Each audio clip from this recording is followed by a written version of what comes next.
3.4 do Potter. Então esse exercício me diz o seguinte. Tem um pistão sem atrito que tem uma massa de 16 kg, massa do pistão. O calor é transmitido até que a temperatura alcance 400 graus. Se o título inicial for de 20%, ache a pressão inicial, a massa de água, o título, quando o pistão parar, a pressão final e o trabalho realizado sobre o pistão. Então a gente tem o seguinte. Esse diagrama é dado. Você tem aqui o pistão. Você tem uma trava aqui em cima, as travas, e você tem um distanciamento entre esse pistão e as travas de 30 milímetros. Aqui você tem um espaço de 50 milímetros. E aqui você tem o pistão, ele é cilíndrico, né? O diâmetro dele é 100 milímetros. E aqui a gente tem vapor d'água. Então, vapor d'água. E aqui é a trava. Então, esses são os dados do exercício. O que mais ele fala? Ele diz que a massa do pistão é de 16 kg e ele vai transmitir calor. Então, vai ter uma transmissão de calor até que a temperatura no estado 2 seja de 400 graus. Ok? E ele dá também o título inicial, X1, que é 20%, 0,2. Então, essas informações são dadas pelo exercício. Então, o que a gente precisa fazer é definir onde a gente está e para onde a gente quer chegar. Então, vamos colocar aqui, ó. Esses são os dados do exercício. Então, vamos fazer o seguinte. Primeira coisa, eu costumo fazer para facilitar a esquematização do problema, desenhar o estado inicial, o processo, o estado final, que eu vou chamar de 2, 1 e 2. Eu sei aqui que o título inicial é 20%.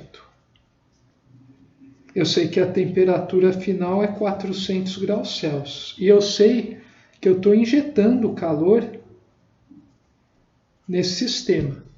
Então, o que está acontecendo? Eu estou aqui aquecendo esse fluido, ele vai expandir para levar o pistão para cima até o ponto que ele encontrar a trava. Daí o volume vai parar aí, vai atingir um máximo. Então, daí o que ele pergunta? Ele quer saber a pressão inicial, vou colocar aqui em vermelho.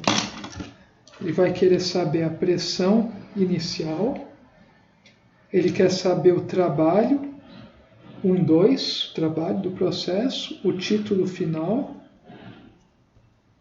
e a pressão final. Então, tudo isso ele quer que você descubra. Essas 4 coisas aqui. Então, o que a gente tem aqui? A gente tem um processo com troca de calor e trabalho. A gente tem um processo desse tipo. Então, vamos começar fazendo um diagrama de forças.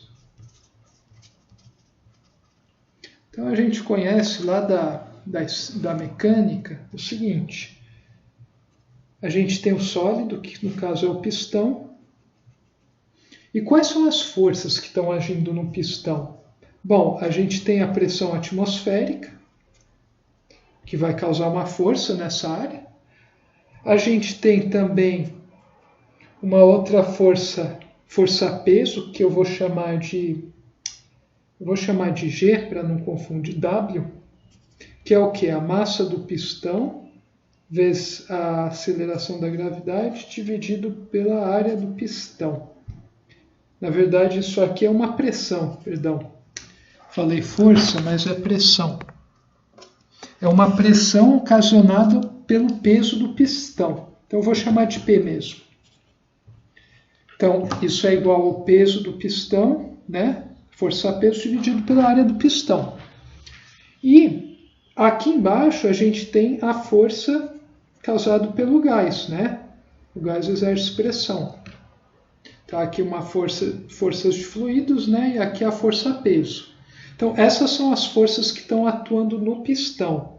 Então aqui, ó, a gente tem um diagrama de forças atuando nele.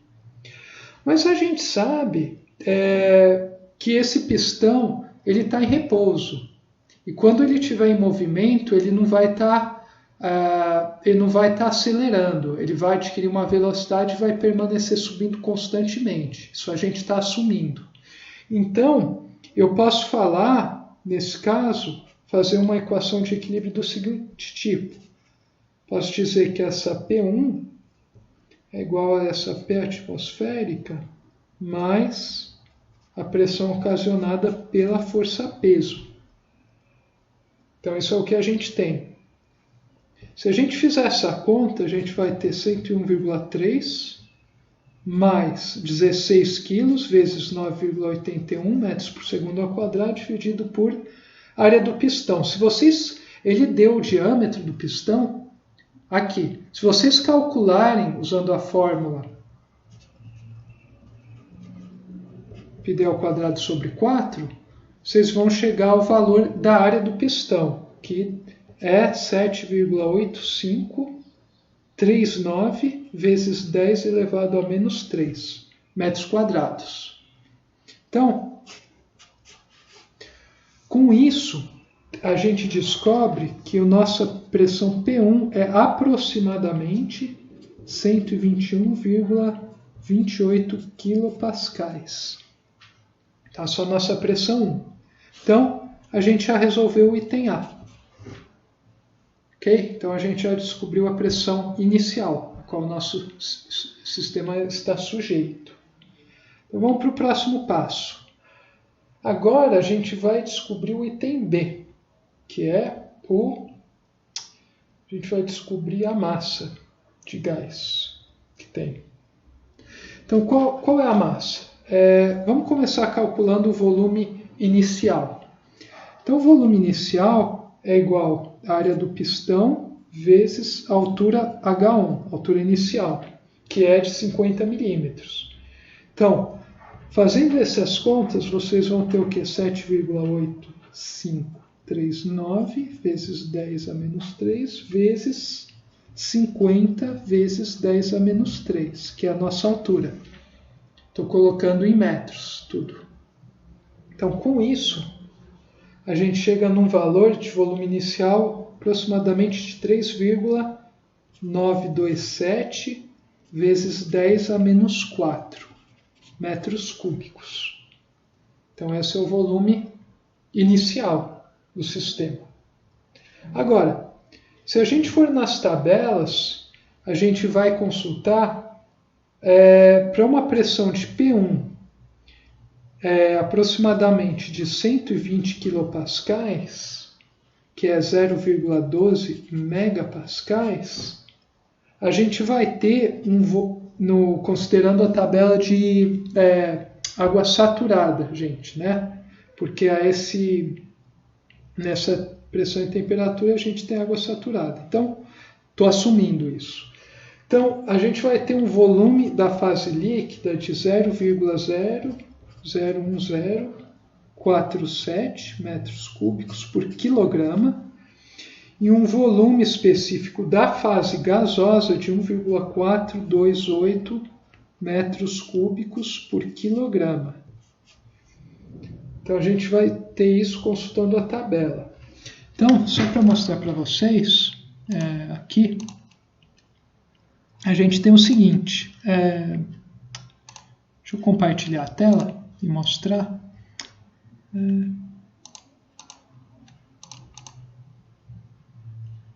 Deixa eu ver se eu consigo compartilhar o meu PDF aqui. Compartilhar. Tá. Aqui, ó, gente, vocês estão vendo aqui a... Não carregou. Compartilhar, ok.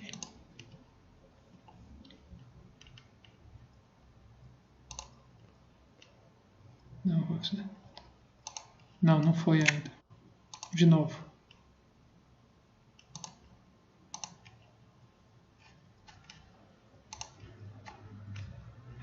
Agora vocês estão vendo a tabela aqui. Olha só.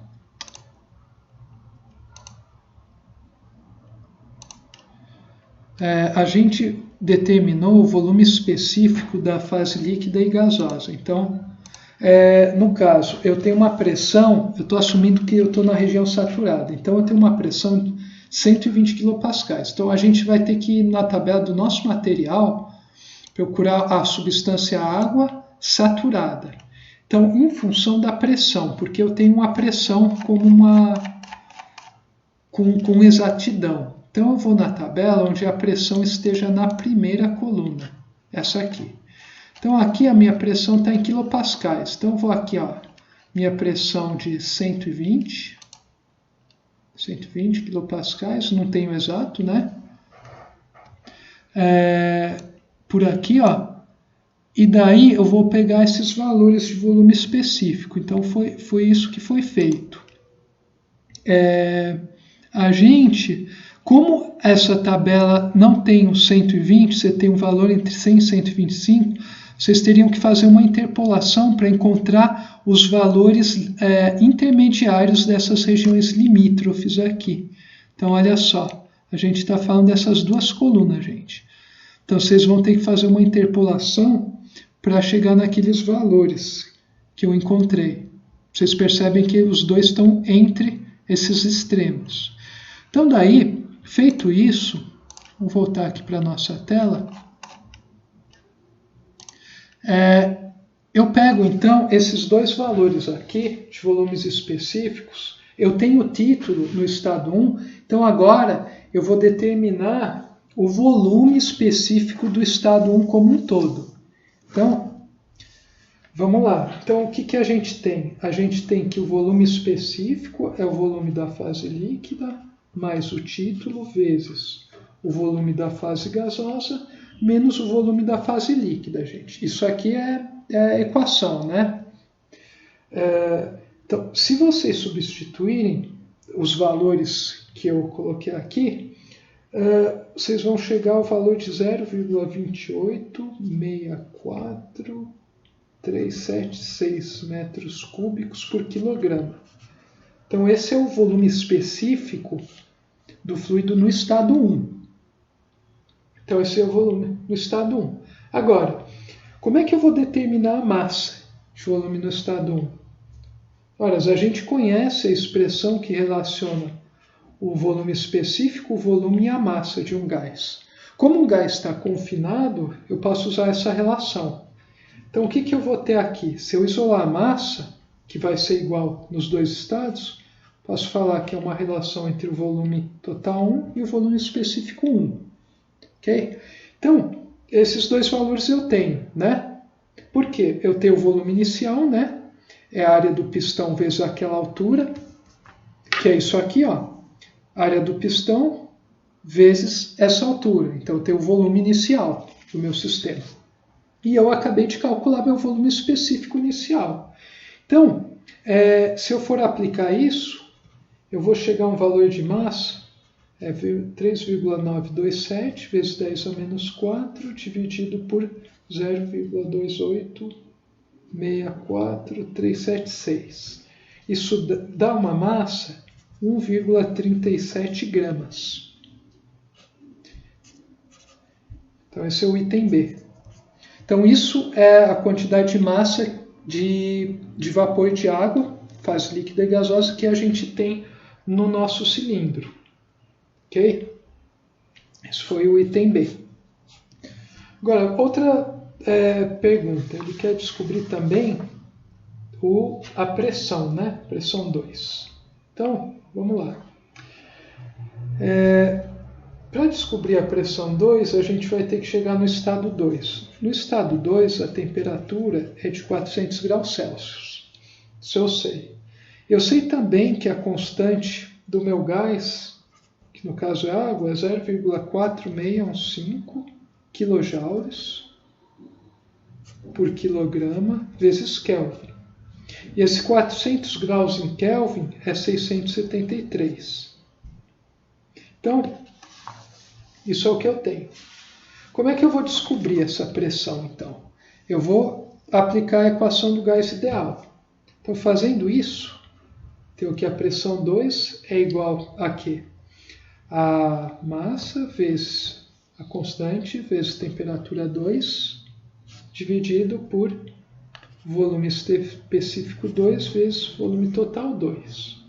Então, o que eu fiz aqui foi só rearranjar a equação para ficar desse jeito. Então, isso aqui, se vocês perceberem, ó, isso aqui é o volume... desculpa, gente, eu fiz um erro aqui. Não tem volume específico 2. PV igual a MRT, certo? Então, só que M sobre V é o Vzinho, né? M sobre V é 1 sobre o Vzinho. Então, eu posso escrever isso como RT2 dividido pelo volume específico 2. Ok? Então, se eu substituir os valores aqui, então eu vou ter justamente o que eu procuro. Aí vocês podem usar tanto um quanto o outro. Se vocês fizerem esse cálculo, vocês vão chegar a uma pressão de 0,677 megapascais. Então, essa é a pressão, item C do exercício. Pressão no estado final. Professor. Oi? Fala, Marcos.